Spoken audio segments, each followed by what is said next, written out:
Prime Minister, after the last few days of chaos and deep peril for your premiership, you've survived. What changes now in how you govern that people will notice? Well, what's happened over the last few days is that we've pulled together as a party and been absolutely crystal clear about the fight we need to have. And that's the fight on behalf of all the people in this country who don't get the respect, the dignity and the chance that they deserve in life. That is the fight that we are in. That's who we're fighting for. I'm their Prime Minister and this is their government. And what the last few days has shown is that that is absolutely the focus of this government, and we need to change in the sense of being out there making that argument over and over again, not talking internally to ourselves, which caused chaos under the last government, talking to the country and making it absolutely clear we're elected on a mandate for change, a 5-year mandate. It is our duty to deliver on that mandate. It sounds like this political near-death experience has really fired you up. I'm absolutely clear about what I stand for, who I'm standing for, and what I'm fighting for. And we are in a perilous world internationally, and we have to stand tall on the international stage. That has implications back in this country. But we also need to remember and never forget that whatever the political discussions in Westminster, for most people across the country in this community centre, it's the cost of living, making ends meet, whether they can get on in life, whether their public services are working. That's what matters most. And I'm absolutely up for that fight, and I'm not walking away from that fight. Are you going to patch things up with Anas Sarwar? He tried to take you out yesterday. You want him to be First Minister of Scotland. It's a mess, isn't it? Well, I've got a huge respect for Anas Sarwar. Obviously, he made his views known yesterday, but I want to be really clear that I'm 100% supportive of Anas Sarwar to be the First Minister in Scotland. He'd be an incredible First Minister, and I support him. You can forgive and forget what happened. I support him 100% without reservation. Will you lead the Labour Party into the next general election? Yes, I will. I had a 5-year mandate to deliver the change. I intend to get on with what I was elected to do, which is deliver that change. I'm really pleased that we've got a united cabinet behind me in that fight.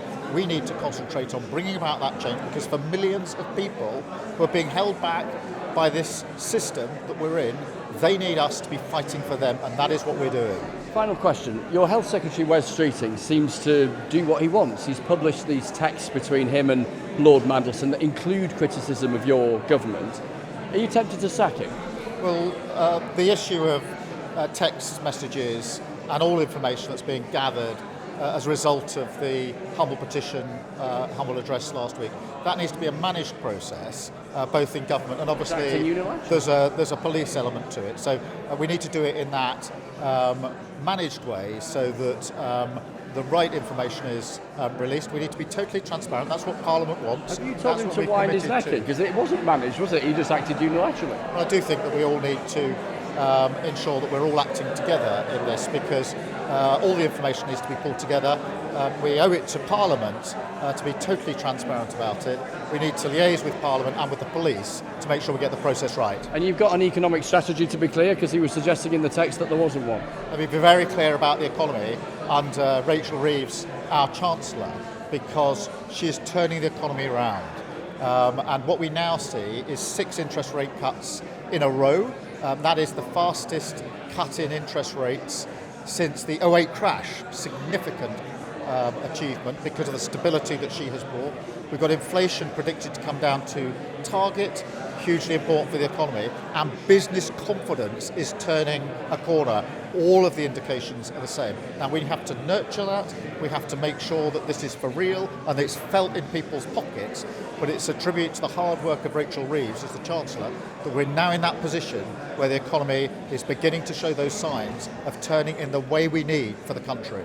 Prime Minister, thank you. Thank you. Because actually we know what community needs.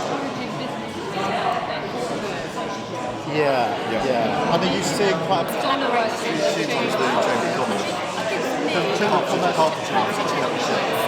I think for us, it's the rising cost of SMEs, it's a challenge in how they go about employment and sustainable. How is it sustainable with wages and margins? I'm not the fastest, but I finished it. 3.5 hours?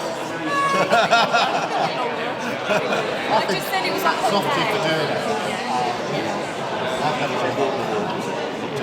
In Westminster, we get obsessed with the latest political row, but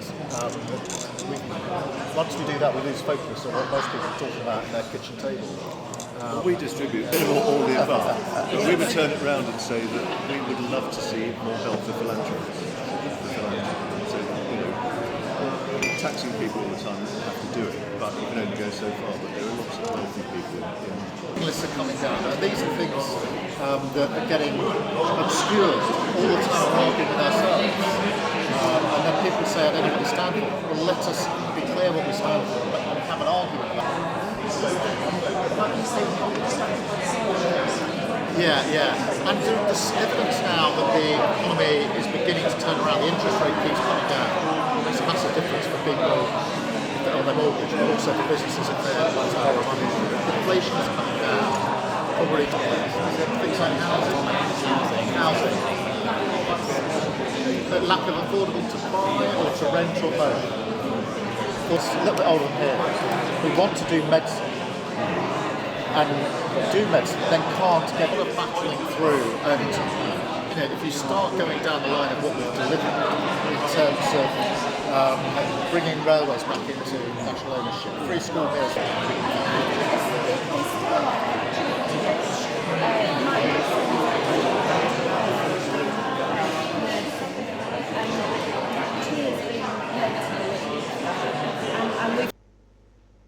But it is utter nonsense to suggest that that means everybody gets a fair chance in life. Utter nonsense. I feel very strongly about this. I'm in that cabinet as Prime Minister, having come from a working class background, to be Prime Minister of this country. But that's the exception. That is not the rule. Even within my own family. My brother, who died last year, he had difficulties learning when he was growing up.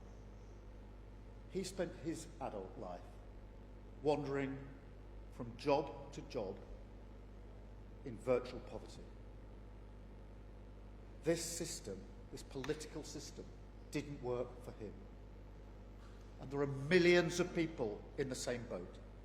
Children in poverty.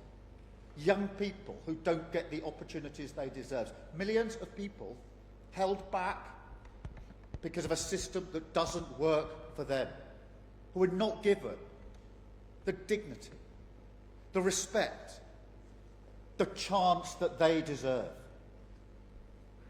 And I'm fighting for them. I am their Prime Minister, and this is their government. And I will never give up on that fight. There are some people in recent days who say the Labour government should have a different fight, a fight with itself, instead of a fight for the millions of people who need us to fight for them. And I say to them, I will never walk away from the mandate I was given to change this country. I will never walk away from the people that I am charged with fighting for. And I will never walk away from the country that I love. And that is the country who I truly believe we are. A compassionate, reasonable, live and let live country. A diverse country where given half the chance we'll help each other out. That is who we are as a country, and I want to serve every single part of that country. The country that I love. The fight coming up in politics, the real fight, is not in the Labour Party. It's with the right-wing politics that challenges that. The politics of reform. The politics of divide, divide, divide.